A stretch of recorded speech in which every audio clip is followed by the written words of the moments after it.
We are live. Five, four, three, two, one, and a go.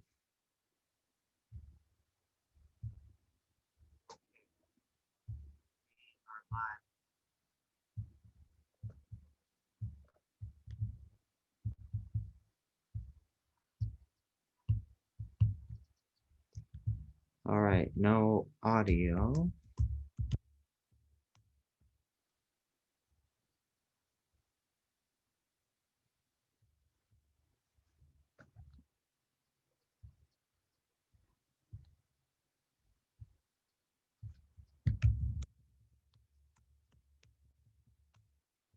All right. Hey, everyone. It's Jerry Norris. Welcome to 99 Problems, but a pitch ain't one. I think we had some technical problems with that, with the audio coming in.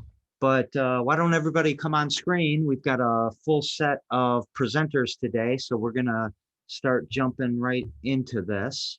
Um, all right. So every week we talk about Black Lives Matter a little bit. We talk about a sponsor that we have, and what I'd like to do today. My good friend Marcel is in the Fledge, but I don't know where he went off to. He was going to sit with me, and we were going to talk a little bit about 9/11 and how we're kind of looking at uh, the racial injustice that we see in the country right now and everything that's happened since George Floyd's murder on May 25th and everything that's evolved. And I also, 9/11 is such uh, a scarring day. It's such a day in our nation that we look back upon, and everybody, where you were, it was a wake up call to me. It was the beginning of me going to the Middle East all of the time and starting to work in Dubai. It was tragic. It was, the nation trying to come together. And, I was talking to someone earlier, I think it was Mark, and have we ever really healed as a nation? How much of our division and turmoil and things that we go through today, how much of it, goes back to that day when we, were really shaken and the what I don't know, our weaknesses were shown, our vulnerabilities were shown.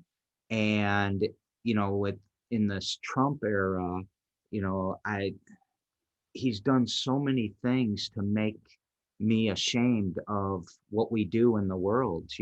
I mean, it's not the country that I thought I was living in when I was growing up. And I think a lot of us, in one way or another, no matter what side of the fence you're on politically, we look at the American dream and we wonder what happened to it, if it's really real. Do we really have opportunity to pursue happiness? Is there really liberty and justice for all? Are we really the freest nation on earth? If you look at a lot of the indexes, we're in the top 40, but we're not the freest nation on earth. We're not the happiest nation on earth. We're not, we didn't invent everything, but there's still a lot of things to be proud of. And one of the things I think to be proud of is that we can be a patriot in whatever way we want to be. So if I want to stand up and I want to salute the flag, or if I want to kneel in front of the flag, or if I want to turn my flag upside down, even if I want, and I know you guys are going to hate this, but even if I want to burn my flag, I get to do that, right? I get to be the um the the protester, the American, the patriot in whatever way I want to be. And you know, I really hate this Trump era. I really hate what he's done to divide us in so many ways. And we all do it. We contribute to the division and stuff like that too. So it's not all his fault, but he's not what I want representing us. And the one thing that I see that we can do, and as I look at everybody on the screen today and I look at the problems that you're solving, you're making our community stronger. And that to me is the American dream. You're putting yourself out there, you're doing something entrepreneurial, you're building something that makes our community stronger, you're pursuing happiness, and every single person on the screen is doing something that touches that liberty and justice for all. And so to me today, we remember 9/11, we try to heal from it, we try to mourn, we do that in whatever way we feel like doing that today. And to me, I want to express it as entrepreneurialism, creativity and innovation, and being a strong community. So I got to check in on a couple people. Bob Pena, you pitching today? Are you going to pitch an idea? He's muted. Erica, are you going to pitch today? Oh, okay. Thank you. I just saw the chat. So I think we got everybody. I think Bob just unmuted. Yeah. Did you hear? Yeah, I'm just here to check out what's going on. It sounds good though. Okay. All right.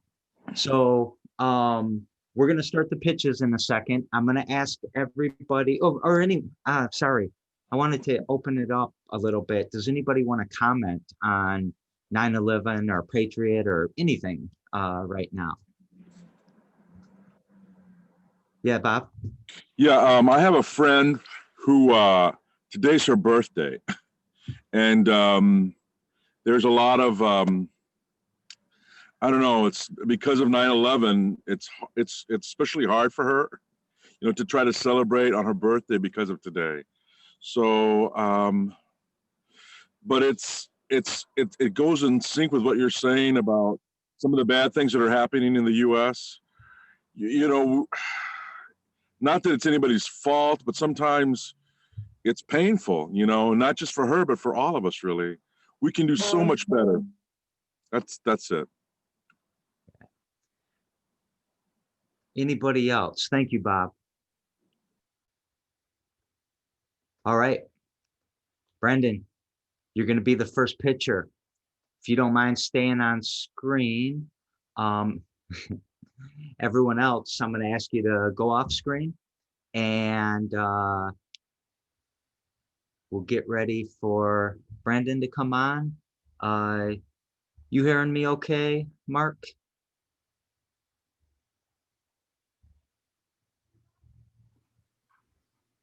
Yeah, I'm ready. All right. So Brandon, how you doing? Yeah, okay. You're muted.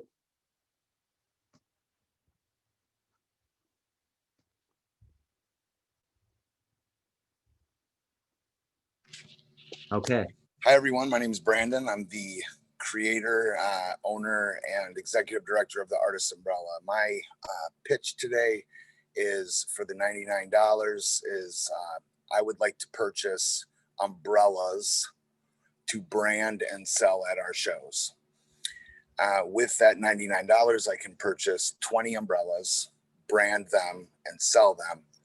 The root of this is, as the Artist Umbrella, one of our primary goals is to be able to pay our artists to perform. The main way that we do this currently is through ticket sales, and they get a portion of those ticket sales. Aside from that, we take from those ticket sales and pay our headliner to perform. We're looking for new ways to generate income in order to pay those performers and also be able to continue to invest in our brand so we can remain viable in our community.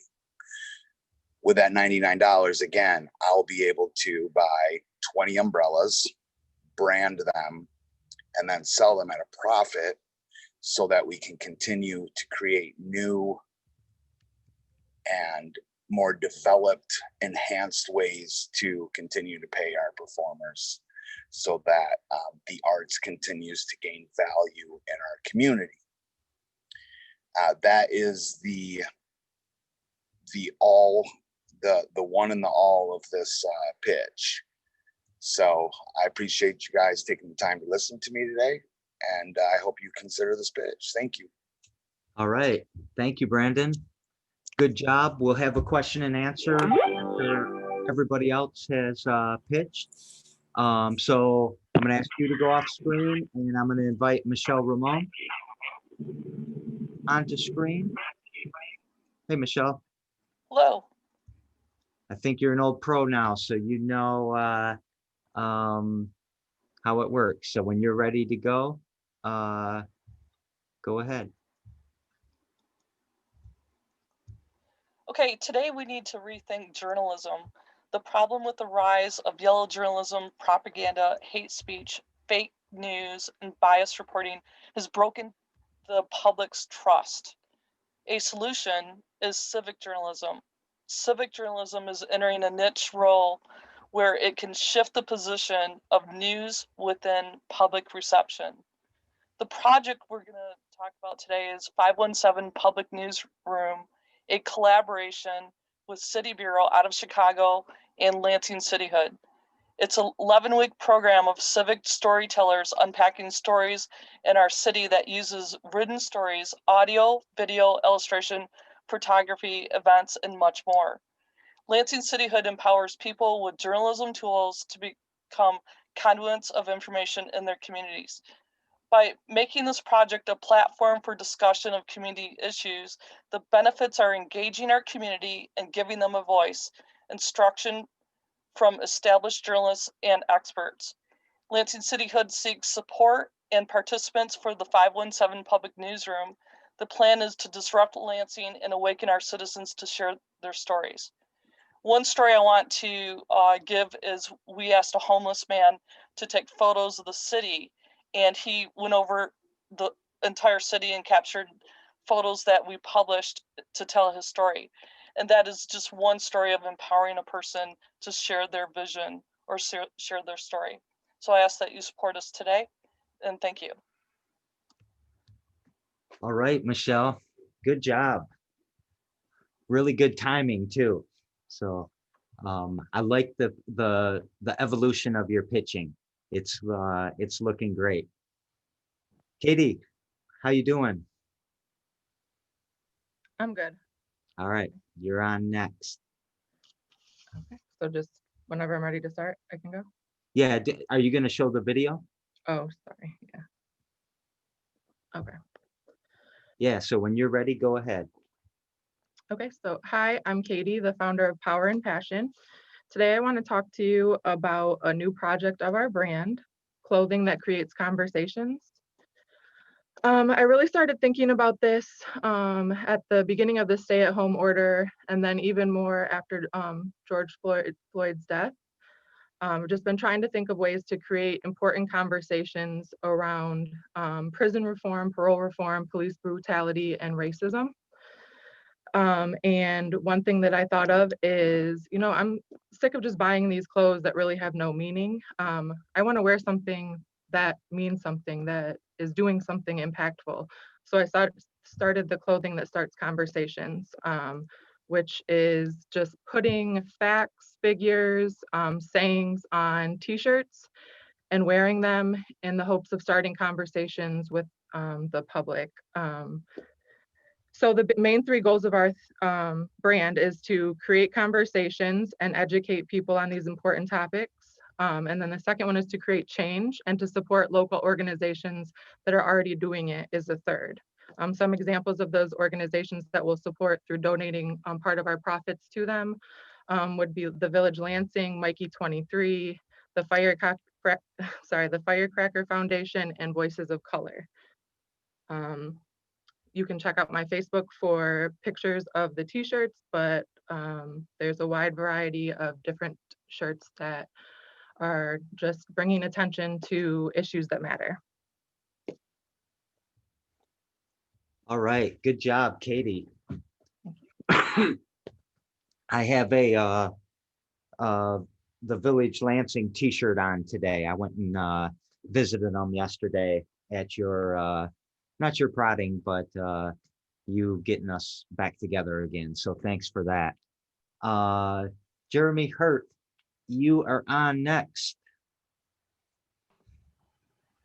Okay, You know how it works. I do. Today I am pitching Red Bike delivery service, but I'm not only going to be talking about delivering food, I'm also going to discuss saving the world. How does a delivery business save the world, you ask? Recently, I was looking up some information on CO2 emissions and the amount that we were putting out every day. And with DoorDash, their average job requires about 7 miles of driving, which in turn, if you get 21 miles to the gallon, that equals 45 pounds of CO2. That is that 20 pounds of CO2 is produced from 1 gallon of gasoline. With DoorDash does over 800,000 deliveries in one day, which equals 36 million pounds of CO2. Our carbon footprint is pretty heavy right now, and that's just one of the companies that delivers food for the country. So it's much higher than that. So with Red Bike delivery service, there's no emissions. It's bikes being pedaled by people. We will be using e-bikes as well. That'll be battery powered with renewable energy, reused batteries, and also looking into putting solar panels on our trailers for that type of energy as well. So it's all about reducing our carbon footprint.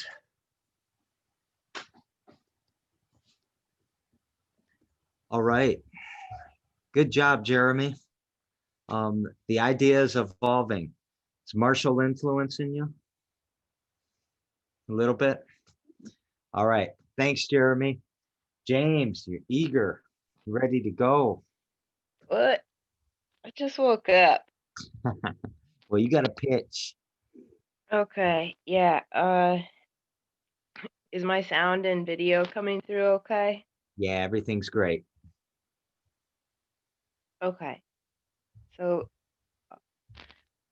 art with friends. I think that you can see that art is one of the things where there's an inequality just from the fact that it's almost a joke that the arts department in every school gets cut first before any other programs.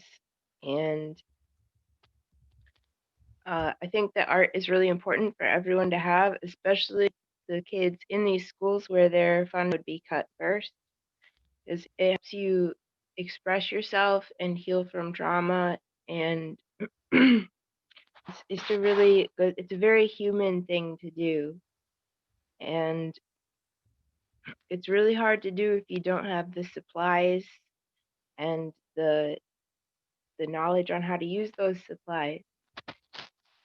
So Art with Friends has been getting together art supplies, and we were having pop-ups around the city with little classes and trying to work with art supplies. And after the pandemic started, we switched to gathering art supplies and distributing them for kids to use at home who wouldn't have art supplies to use otherwise. And our pop-up events reached about 200 people last summer, and we've gotten art supplies to about 30 kids, and we have 35 more sets ready to go. So the money would go towards just getting more sets and increasing the outreach, and also registering as a 501c3. Thank you. All right. Good job, James. Sorry. BB. We could be getting bombed if I'm not careful.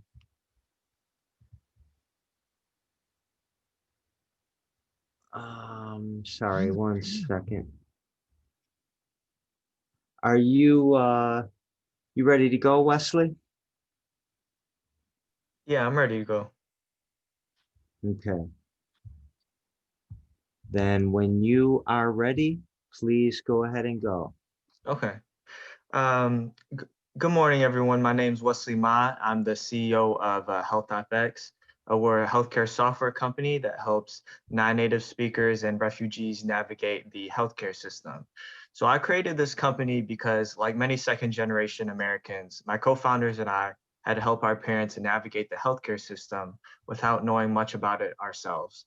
So our personal experiences are directly tied to the problem we want to solve and has crafted our mission as a company. If we have learned anything, it is that a hospital or any one organization is not sufficient enough to serve the complete needs of a community. This is why our solution connects community organizations and health centers through our software to create intentional processes of care that benefit patients. We give our mobile and web app for free to these community organizations, but we also acknowledge that every community is different. So we add features and software as requested also for free.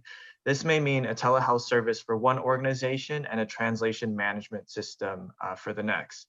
We believe that giving community organizations the latest technologies will not only improve their efficiencies, but also improve the health of the community. This model is sustainable by charging hospitals, insurance organizations, and government, which all have already shown interest in our product. So please join us on our journey to fix accessibility in healthcare. Thank you. Good job, Wesley Ma, and welcome back to the Fledge and 99 Problems. I'm happy to be back, Jerry. Yeah, we're happy to have you. All right, Megan.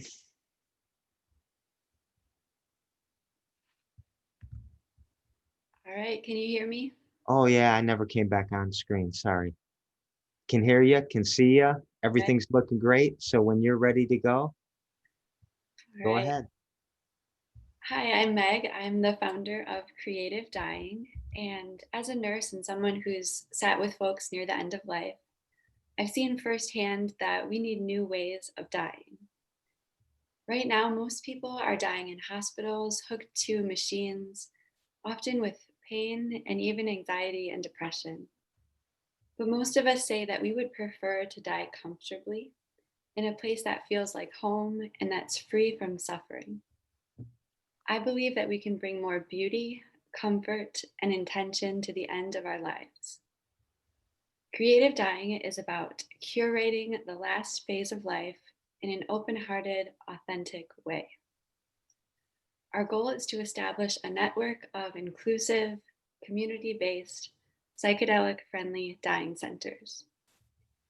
Creative dying centers will be spaces where we can talk about death, we can prepare for it, and we can help care for one another.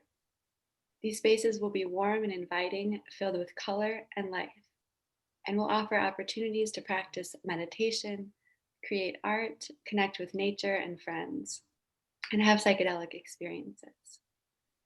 We have the power to create our own rituals and to experience healing up to our last moments here.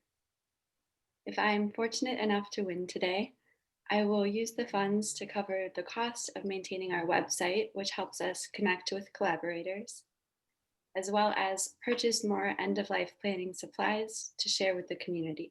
Thanks. Good job, Megan. Perfect timing too. And speaking of perfect timing, Claire is gonna jump in. It's an ongoing joke for anybody that doesn't know the inside joke. Claire can get it down to the millisecond when she's pitching at any time slot she wants. All right, you ready, Claire? I'm not hearing you. Hey Jay, sorry. I'm gonna get out of my attic office down closer to my Wi-Fi hub. Okay.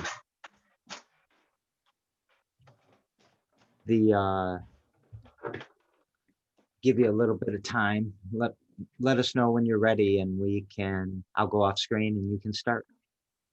All right. I Good? think I'm good now. All right, awesome. Hi, my name is Claire. I'm the founder of Becoming Heroic. Just last night, I kept vigil with a woman was on the last moments of her life. We spent time talking about her joys and also her regrets, the things that she didn't do. These conversations really inspire me to question my own life. What is possible? What am I capable of? What will I use this time, this one precious life that I have, to do in the world? And as I look around, I see so many other people also asking these questions, and yet not always making progress towards closing that gap and actualizing what they're capable of. Why does that gap exist? Is it because we don't want things enough? I think that we truly desire to make our world a better place, but we're so tired and overwhelmed. I was in that same space for a really long time. And as a life coach now, I'm really inspired to help partner with women to break through those barriers so that they can actualize that potential and close that gap. Offering programs on nutrition, meditation, exercise, sleep, life planning, and more. We don't have to do it alone. And for those of us that have made it a little bit further, it's our responsibility to reach back and support those who need us in their deepest pain. The time is now. Let us close our gap and actualize our destinies. Good job, Claire. Exactly what I was talking about. Coming right down to that zero.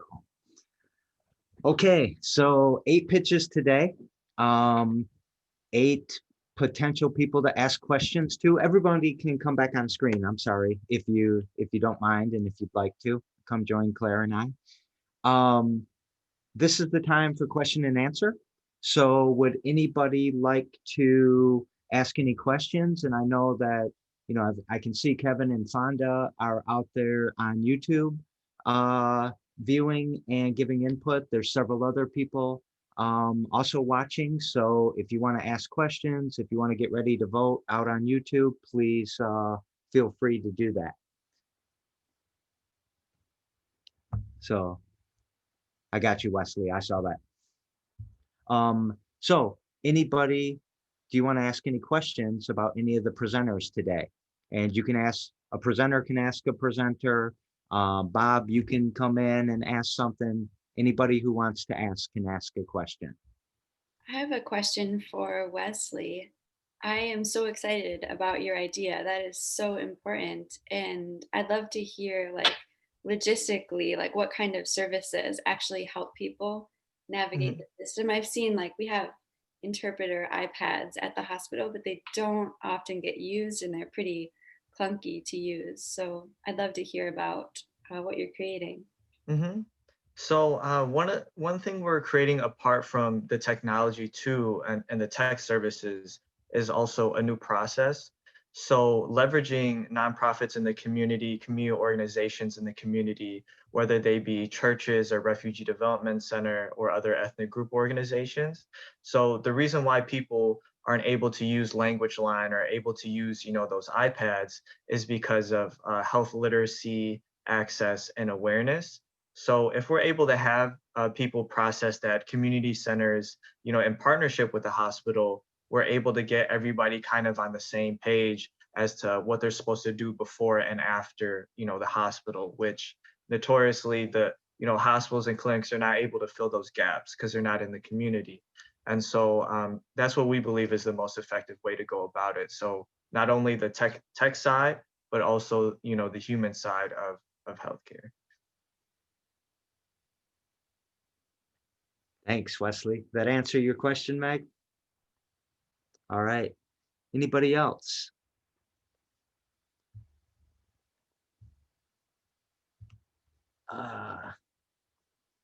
Let's see. Fonda said great presentations. Alex Malone out there trying to balance getting the kids off to school or in school, whatever you call it, online school now. But if there's no more questions, I asked a question in the chat. It's kind of noisy here. Let me see. Oh, Jeremy, are there any other community building / developing aspects to this idea?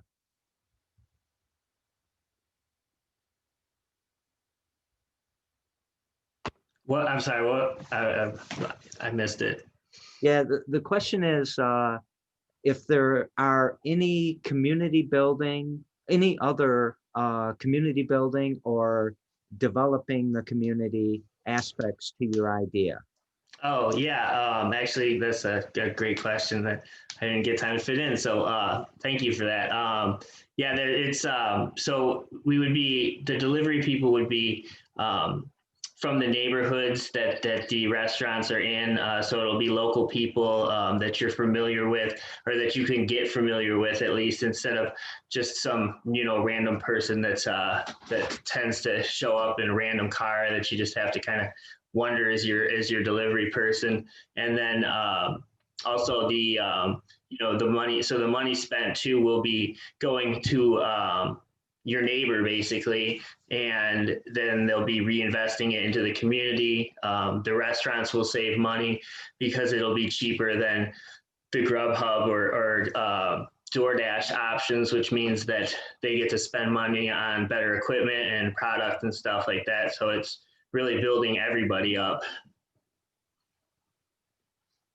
All right, great answer to a great question. Anybody else? I'd like to say something. Yes, sir. This all the presentations were great. First of all, I was really impressed by everybody, but in my head, I kept having I want to discuss or address maybe Megan and Claire. My father, when he died, I didn't really crave to be there at the end, but I was, and it was a very beautiful experience. I held his hand. We sang as he passed. I do know that when people pass in this culture, it's a very somber, generally, event. My particular situation wasn't. I do think that we could all benefit on the passing of life if we took a different attitude toward that moment. But once again, all the presentations were awesome. Thanks, Bob. It's look how much stronger our community is going to be as you guys implement your ideas. Makes me have tears in my eyes.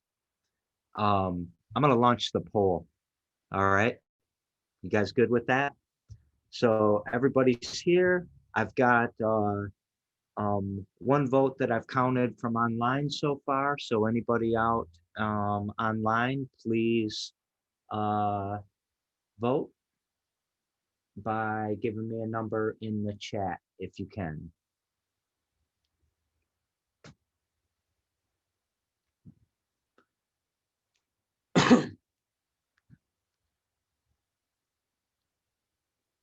All right. Let me see. We need to solve this problem, Mark. How we tally the votes, because it's always me having to, oops. Okay, so the voting is done on this part, so I'm going to end that poll, and I'm going to share the results. And the results on this, you guys can see that Jeremy and Megan have tied.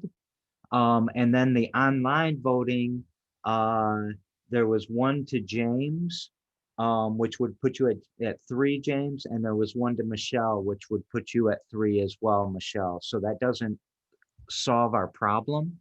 So now we've got a tie between Jeremy and Megan. And I think, what did we do last time? I can't remember what we did. How do you guys want to solve this? Let's talk about this. I conceded last time. Huh? I conceded last time. Is that how we solved it? So I actually voted for Jeremy, so I would prefer that he get the $99, and I appreciate coming out here to just like talk about it and share the idea. That's mostly what I came here for. Oh, Thank you. That's Yeah. awfully nice of you, Megan. All right. Then there we go. Congratulations, Jeremy Hurt. And good job. And I think it was one of the ones where we had the most presenters, I think. It's definitely in the top 2 or 3. So, you know, it, Michelle, I really liked your presentation today. I really, when I was talking about the 9/11 and all of that in the beginning, yeah, that's a good point, Shayna. I'm sorry. Um, thinking about journalism and thinking about truth and thinking about that pursuit of, we got to get rid of this whole concept of fake news and all of that. We got to be able to trust the sources. I do want to, Shayna did put things in perspective a little bit more. Could you all imagine 9/11 happening every 3 days since March? And that has been the COVID crisis that we have seen. And I think it's good to put that in perspective too, because the nation, the world is actually, generations are being scarred right now. But we got people like y'all solving problems and doing good things. So again, I really like the way your thoughts are evolving, Michelle, and I'm picking on you a little bit because you're one of the newer ones, like Claire. She is, getting it crystal clear. Uh, uh, and Wesley, I love seeing you back. And Jeremy, good job. You're refining it. We'll keep talking. All right. And love seeing you, Brandon. I think it was your first time ever pitching. So that's awesome as well. So I think we're going to sign off. You okay? Are you going to do something with that, Mark, or are we just going out like this? I think we're just going to go out like this. All right. I'm ending the meeting, y'all. See ya.